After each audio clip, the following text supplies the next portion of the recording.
Halo, selamat berjumpa kembali dengan Sandi Sularso Low Channel.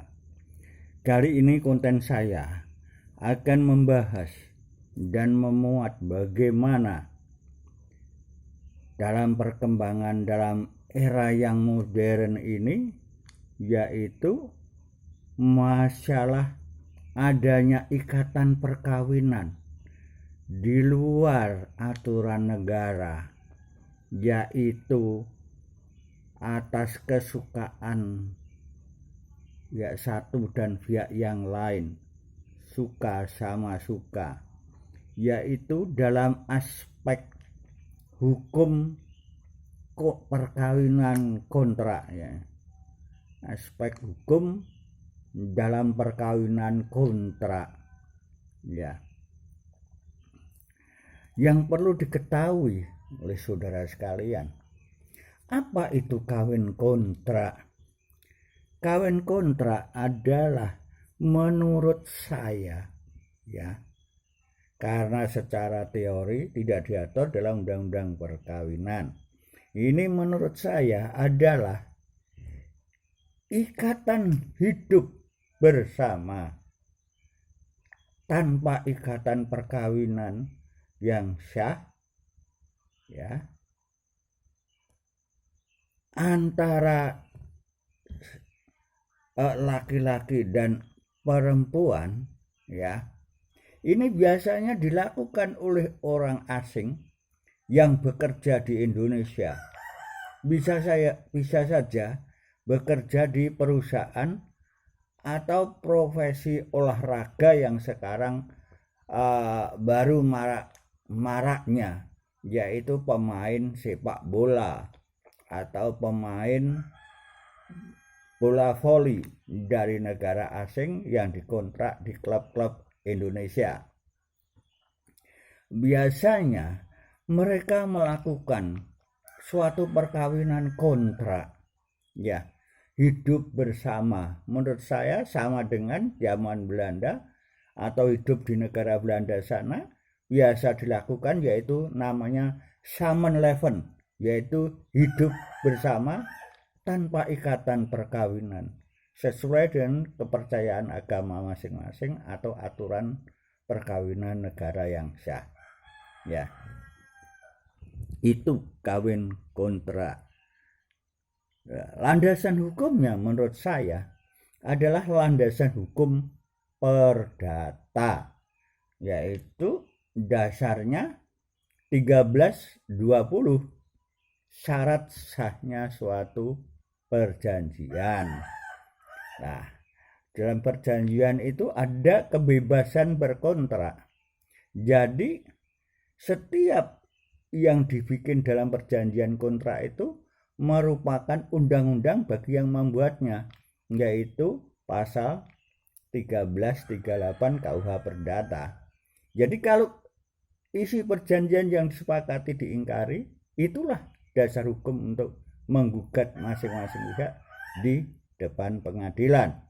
Bisa yang berhubungan dengan kerugian, misalnya 1365 KUH Perdata misalnya. Nah, ini kawin kontrak ini menurut saya harus dibuat dengan suatu perjanjian, ya, suatu perjanjian yang detail, yaitu isi perjanjian tersebut adalah identitas para pihak, yaitu pihak laki-lakinya, suami kontrak, dan istri kontrak, ya, pihak kedua. Ini harus jelas identitasnya tuangan dalam perjanjian. Kemudian isi perjanjian, apa yang diperjanjikan dalam perjanjian kontrak tersebut, ya. Misalnya yang diperjanjikan isinya yaitu hak dari istri yang dikontrak, misalnya mendapatkan uang kontrak jangka panjang, misalnya dikontrak 2 tahun misalnya. Ada uang kontrak jangka panjang 2 tahun itu, berapa yang disepakati? misalnya 250 juta atau lebih dan sebagainya sesuai dengan kesepakatan perjanjian kontrak panjang. Masih pihak suami kontrak bertanggung jawab memberi kewajiban uang tiap bulan, ya, seperti seolah-olah istri kontrak mendapatkan gajian dari suami, ya, yang ditransfer ke rekeningnya istri yang dikontrak tersebut tiap bulan untuk kehidupan bulanan, ya. Kemudian antara suami kontrak dan yang dikontrak ini perlu dilengkapi lagi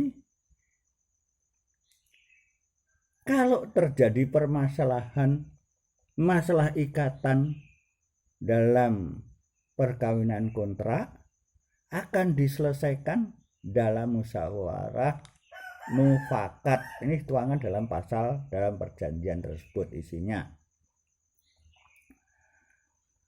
Menurut saya, apabila kedua belah pihak tidak ada konsultan hukumnya, silahkan bisa saja menurut saya datang ke notaris untuk dibikinkan suatu ikatan perjanjian kontrak, ya. Jadi dibikinkan akte perjanjian tentang nikah kontrak di notaris, ya.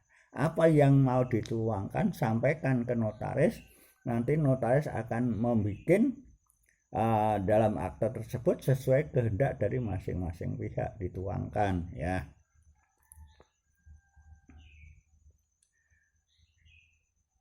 Selanjutnya, perjanjian kontrak ini bisa diperpanjang sesuai dengan kehendak masing-masing dengan kesepakatan yang baru, ya. Bisa dibuat akte perpanjangan kontrak, ya, di notaris. Jadi ada akte perpanjangan perkawinan kontrak baru di notaris yang sama, ya. Selanjutnya, apa kewajiban seorang istri kontrak? Kewajibannya seolah-olah seperti istri yang sah. Dia harus melayani suaminya, ya, di dalam ikatan perkawinan kontrak tersebut. Kewajiban suami bertanggung jawab secara finansial, ya, finansial terhadap istrinya dalam kehidupan istrinya selama diikat dalam perkawinan kontrak tersebut. Selanjutnya, kewajiban suami dalam kontrak itu bisa dirinci juga, sampaikan ke notaris nantinya, ya. Yaitu kewajiban suami, dia akan membayar, ya, uang kontrak jangka panjang, ya, yang diberikan pada istri yang dikontrak tersebut dengan kesepakatan tertentu. Kemudian suami wajib membayar uang bulanan kepada istri kontraknya.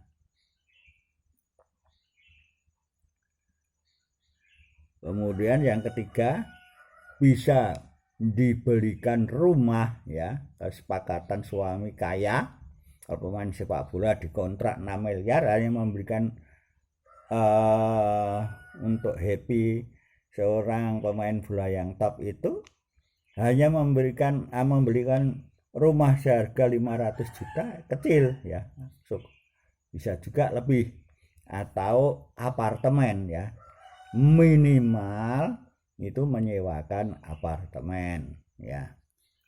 Selanjutnya bisa kalau disepakati minta suami kontrak tersebut kendaraan, misalnya mobil atau motor, misalnya disepakati dibelikan ya.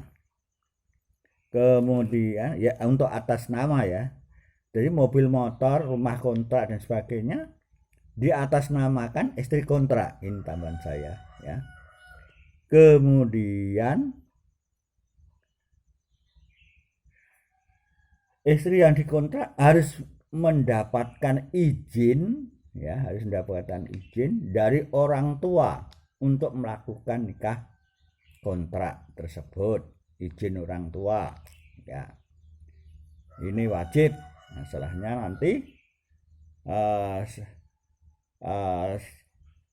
si istri itu kawin ada izin, tidak ilegal tapi syah diketahui orang tuanya.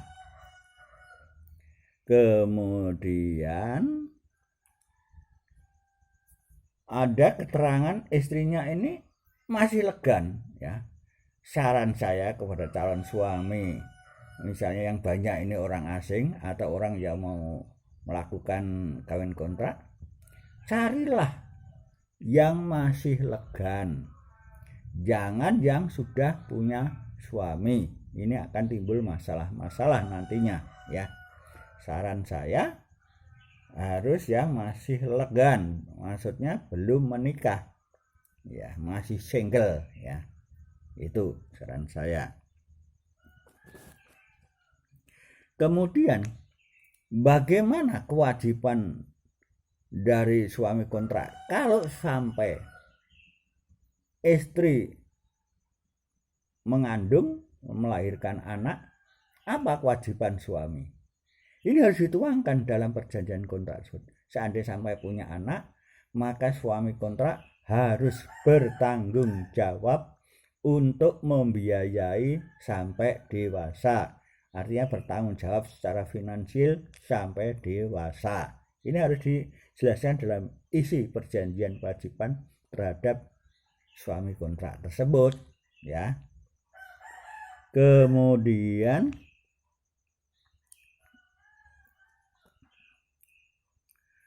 bahwa dalam perkawinan kontrak tersebut tidak ada pembagian harta gono gini, disebutkan di dalam perjanjian tersebut ya. Tidak ada harta gono gini antara suami kontrak dan yang dikontrak, kecuali kalau disepakati nantinya ada pembagian harta gono gini dituangkan dalam perjanjian tersebut. Jadi suatu ketika suaminya itu mempunyai harta yang banyak, setelah kontraknya selesai, selama dalam ikatan perkawinan kontrak, si istri kontrak punya hak ya separuh. Nah, ini kalau diperjanjikan dalam perjanjian ikatan perjanjian kawin kontrak. Jadi nanti seandainya kontraknya habis sesuai keinginan kedua belah pihak, misalnya 2 tahun, diperpanjang lagi sekali sampai 2 tahun ya, berarti 4 tahun ikatan perkawinan kontrak selesai, maka hartanya dihitung jadi harta bersama. Jadi istri dapat 50%, suami 50% ya. Ini nanti dituangkan dalam bentuk perjanjian dalam akte kontrak yang dibikin di notaris itu ya. Itu kewajiban dari suami kontrak ya secara hukum ya. Selanjutnya jadi anak tersebut secara yuridis punya hak di dalam aktenya, ditulis dalam perjanjian kontrak bahwa nama ayahnya wajib dicantumkan di dalam akte kelahiran si anak yang lahir. Ini dituangkan dalam bentuk perjanjian tersebut sesuai dengan identitas KTP atau paspor suami kontrak tersebut. Jadi kemudian suami berkewajiban menandatangani di dalam pembuatan akte tersebut bahwa itu anak saya. Ya. Nah, itu bisa dites secara gen ya. Ya.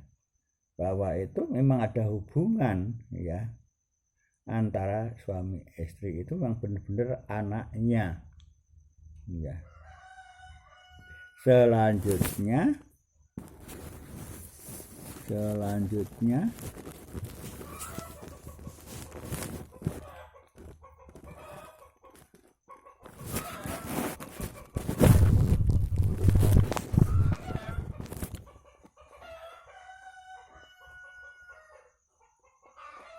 selain akte yang wajib ditandatangani nama suami dan identitas suami dari negara mana ya sesuai paspornya ya.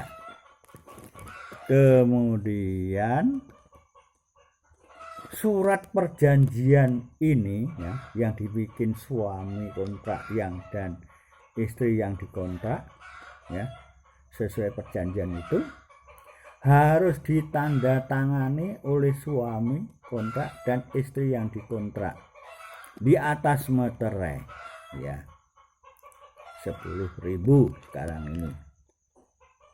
Kemudian ditambah lagi ada saksinya minimal 2 orang saksi diusahakan.